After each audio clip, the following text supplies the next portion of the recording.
año 371 a.C. En la llanura de Leuctra, los temidos hoplitas espartanos avanzan con confianza. Durante siglos, ninguna falange ha logrado igualar su destreza en el combate. Pero en esta ocasión, todo cambia. La falange tebana, liderada por Epaminondas, aplasta a los espartanos, acabando con su mito de invencibilidad. Esta derrota marca el principio del fin para Esparta, una ciudad que parecía indestructible. Durante siglos, Esparta fue una de las potencias militares más temidas de Grecia. Su sociedad estaba basada en la guerra. Los ciudadanos varones pasaban por la agogé, un sistema de entrenamiento brutal que los convertía en soldados desde la infancia. Su éxito en las guerras médicas y más tarde en la guerra del Peloponeso contra Atenas consolidó su hegemonía en el siglo V a.C. Sin embargo, su sistema tenía una debilidad oculta: su estricta estructura social. Solo los homoioi, los espartanos de pleno derecho, podían servir en el ejército y poseer tierras. Esta élite era pequeña y, debido a sus estrictas reglas de ciudadanía y reproducción, se reducía con cada generación.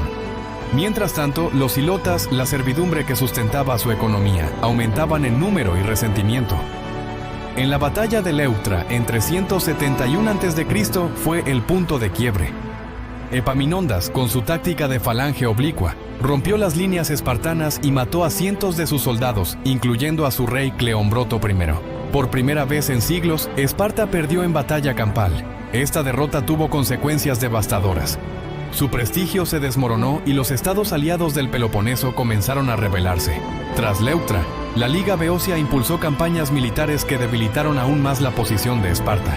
En 369 a.C., los tebanos lideraron una expedición sin precedentes al corazón de Laconia, territorio espartano. Liberaron Mesenia, una región clave para la economía espartana, ya que era la principal fuente de ilotas. Esto significó un golpe económico mortal, pues sin su mano de obra esclava, Esparta no podía sostener su economía agrícola ni alimentar a sus ciudadanos guerreros. Otro factor clave en su decadencia fue su sistema demográfico. La estricta legislación que regulaba la ciudadanía impidió que Esparta repusiera sus bajas.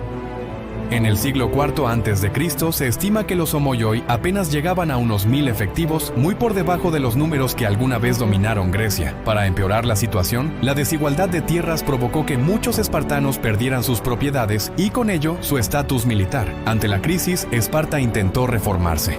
En el siglo III a.C., los reyes Agis IV y Cleómenes III impulsaron medidas drásticas para restaurar el poder espartano. Propusieron la redistribución de tierras y la ampliación de la ciudadanía para fortalecer el ejército.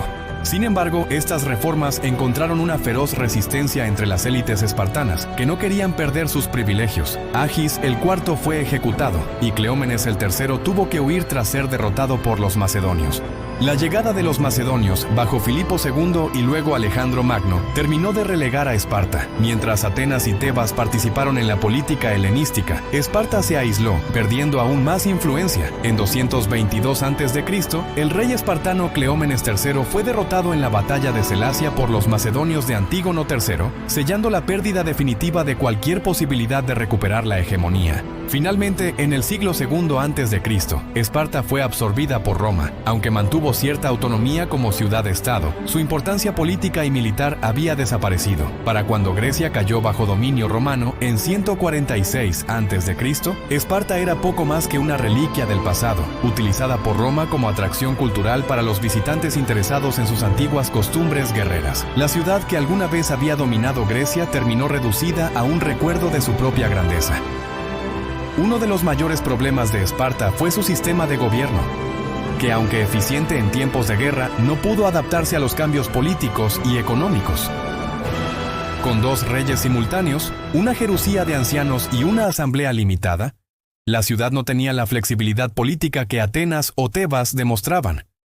Su conservadurismo extremo les impidió adoptar nuevas tácticas militares y reformas económicas cuando más las necesitaban. El sistema económico espartano dependía completamente del trabajo de los ilotas. A diferencia de otras polis griegas, Esparta no se dedicó al comercio ni al desarrollo naval, lo que la hizo vulnerable cuando perdió el control de Mesenia. Mientras Atenas y Corinto se enriquecían con el comercio marítimo, Esparta quedó atrapada en un modelo agrícola que ya no podía sostener. En sus últimos siglos de existencia, Esparta intentó recuperar algo de su antigua gloria a través de alianzas y pequeñas campañas militares. Sin embargo, nunca pudo superar sus problemas internos, ni competir con los nuevos poderes del Mediterráneo. Durante la época romana, la ciudad se convirtió en un símbolo del pasado, siendo visitada por emperadores como Adriano, quien intentó revitalizar algunas de sus antiguas tradiciones. Pero ya no era la Esparta temida de antaño, sino una sombra de su grandeza.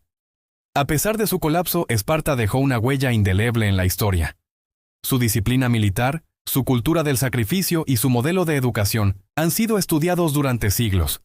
Incluso en Roma, los emperadores y generales admiraban el estoicismo espartano, aunque nunca intentaron replicarlo completamente. Hoy, su historia sigue siendo una de las más fascinantes del mundo antiguo. Un recordatorio de cómo hasta las sociedades más poderosas pueden desmoronarse por no adaptarse a los cambios de su tiempo.